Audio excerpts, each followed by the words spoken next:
வணக்கம் வணக்கம் தமிழ் உறவுகளே, எப்படி இருக்கீங்க? ஸோ உதயநிதிக்கு துணை முதல்வர் பதவி கொடுக்கறதுக்கு துரைமுருகன் எதிர்த்தாரா அப்படிங்கிற ஒரு கேள்வி எழுந்திருக்கிறது.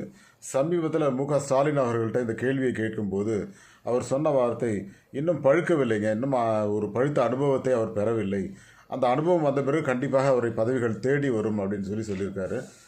ஸோ உதயநிதிக்கு துணை முதல்வர் பதவி அப்படின்னு சொன்ன உடனே துரைமுருகன் ஒரு கேள்வி கேட்டாங்க. எனக்கு கூட தான் ஆசை இருக்குது அப்படின்னு சொல்லி அவர் போகிற போக்கில் ஒரு வார்த்தையை சொல்லிட்டு போயிட்டார். ஸோ அது மிகப்பெரிய ஒரு எதிர்ப்பலையை திமுகவில் ஏற்படுத்தி விட்டதோ அப்படிங்கிற மாதிரி தான் பார்க்கப்படுது. காரணம் என்ன அப்படின்னு கேட்டிங்கன்னா, துரைமுருகன் ரொம்ப சீனியர். ஒருவேளை துணை முதல்வர் பதவி உதயநிதிக்கு கொடுக்கப்படும் போது அவர் துரைமுருகனோட ஒரு படி முன்னாடி நிற்க வேண்டியிருக்கும். ஸோ அதெல்லாம் அவாய்ட் பண்ணுறதுக்காக தான் ஸ்டாலின் அவர்கள் அவருக்கு இப்போதைக்கு பதவியை கொடுக்கவில்லை. அதை பற்றி விளக்கமாக ஒரு வீடியோ போட்டிருக்கோம், அதை பார்த்துவிட்டு உங்கள் கருத்துக்களை பதிவிடுங்கள். மீண்டும் சந்திப்போம். Thank you all and bye to everyone.